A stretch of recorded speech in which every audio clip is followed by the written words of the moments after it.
Welcome to Level Up, a podcast for independent artists navigating the Asian music industry. I'm your host, Giselle Koh. I'm a music journalist, the founder of platform Asian Pop Weekly, and an all-around Mandopop nerd. Join me in taking control of your career as an artist, and I'll show you how to make the most of it.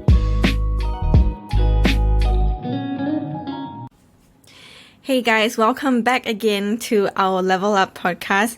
As the intro said, my name is Giselle, and I hope that you've enjoyed all the episodes of our podcast so far. On the previous podcasts, we've talked about defining yourself, your branding, and positioning as an artist. But after all that work's been done and put into planning, you might be thinking, okay, what now? How do I implement this new positioning and start branding myself in a more consistent and authentic way?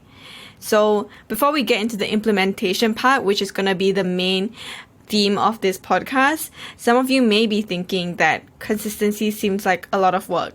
To you, it might not seem particularly creative because it's just banging stuff out and planning stuff, and you're like, oh, well, why can't I have someone to do that for me? Because I just have the ideas in my head and I want someone to help me execute them. Or maybe you're thinking, I'm not the best person to be executing it at this point. But consistency in branding is super important. It is one of the foundations of being an artist. If the positioning research that we had done in the past was the blueprint, then consistency in implementation is the foundation. And as I said before, you may not be in that position where you as an artist are ready to have other people on your team helping you to implement these things. So it's either you or no one. That's the basic gist of it. So before we got into the nitty-gritty of the implementation, I wanted to share why I especially think that consistency in branding is super important. There is a principle in marketing called integrated marketing communications. So it's built on the aim of creating a synergistic effect, which can only be created when all communications on various outputs are putting out the exact same message. So in marketing, I guess this can be used in different forms. So maybe they might be talking about different social media all having the same consistent message. Or if it's an ad, then maybe all the different platforms that the ad is going to be put out on, they should also be having the same consistent branding and message.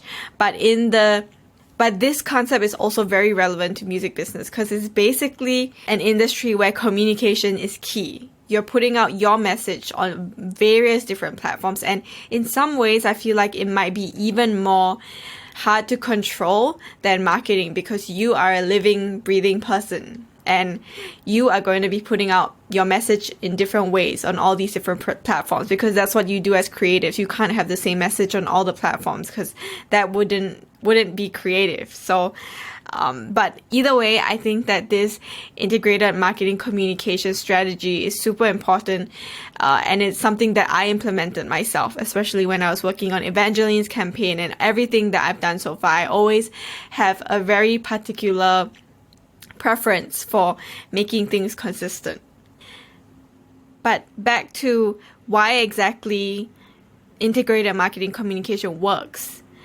Once all the messages on the different platforms or in the different channels are all consistently leading back to the same theme or topic, we are said to have a greater result from all these messages combined than those that were going out separately and not in coordination. So for example, if the same message is going out on various platforms, you're going to get a synergistic effect where all these efforts are going to amount to something greater than you even imagine that all these singular outputs could have done. So for example, in Evangeline's case study, we did several things. Maybe we made her branding consistent on her social medias. We made her branding consistent on when she did her media interviews and all that.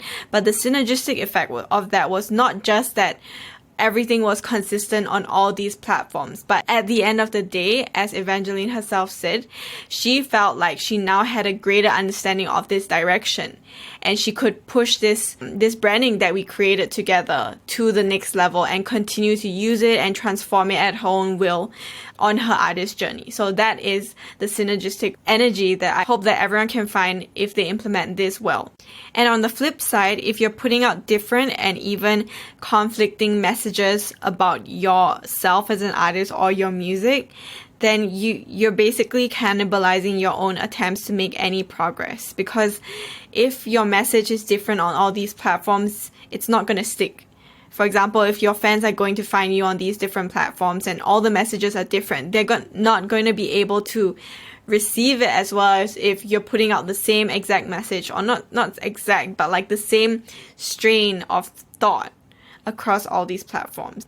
So it is when your communication efforts, be them through social media, press, to colleagues, all of that, if they are consistent and complementary, that is when all efforts come together to create the most value for you and your brand. So that's it for my marketing geek talk, but let's get started on the execution of everything. So basically, I don't think there's one right way to do this, but for me, when I talk about implementing positioning efforts in the field of music business, we can vaguely classify them as tangible efforts and abstract efforts. So under tangible, I would classify written or visual communications that are already present on platforms, such as your social media, artist bio, or your website. So basically, these would be mediums on which representations of you already exist and can be easily edited. But under abstract, I would classify basically any other channel through which you brand yourself, and it's not exactly something that, you can delete a paragraph and put something else in. So, but instead, this is based more on how you hope to update these non-tangible aspects in the future. So this one's a little bit harder to understand, but I would think about it as things such as your onstage persona, the way you choose your songs during gigs, the way you respond to fans or interviews, and the look and feel and the way you write your copy of your future social media posts. These are all things that I would loosely list under this category. So basically, now that we've got our blueprint set, let's get started. Beginning with the tangible side of things, it's a pretty simple logic. So if I were you, I would make a list of all the platforms that your artist content is available on. So make sure that it's places where this is easily editable, either photos or in writing.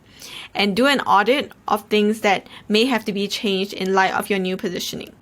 Maybe you might want to write a new bio and add it to all the relevant platforms. Or maybe your artist deck or one sheet needs to be refreshed. In any case, make a list of all pertinent platforms or places and roll out the implementation consistently through your checklist. For abstract, this is a little bit more tricky as it's not exactly something you can implement right this second, but it is something that you'll have to make a mental note of or even write a plan and eventually make these practices into a habit. So again, for this section, you can start by brainstorming pertinent parts of your positioning which need to be updated. The difference here will be that in order to keep yourself accountable, under these dot points, you're going to have to write down points on exactly how you plan on getting there. So, for example, if one of the points that you want to talk about is your social content, you want to adopt a more consistent color palette, then maybe sub-points for this on how you would get there might be creating a color guide or using an app to plan your Instagram feed before you post photos. So another example might be you could create a custom filter, which could be used consistently across all your photos to keep your branding accurate. If there are any ways to make these roadmap points even more quantifiable, make sure you do that so that you can keep yourself on track and accountable rather than leaving any leeway of doubt or letting yourself off the hook, basically. And whenever in doubt, remember this. A habit takes 21 days to change.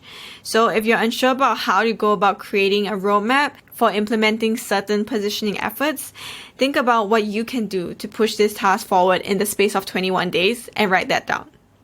So that's basically it. I know that it all kind of seems like a lot, but one word of advice: keep at it. I know it might not feel like what you signed up for when you were like, oh, I want to be an artist, I want to make this into my career.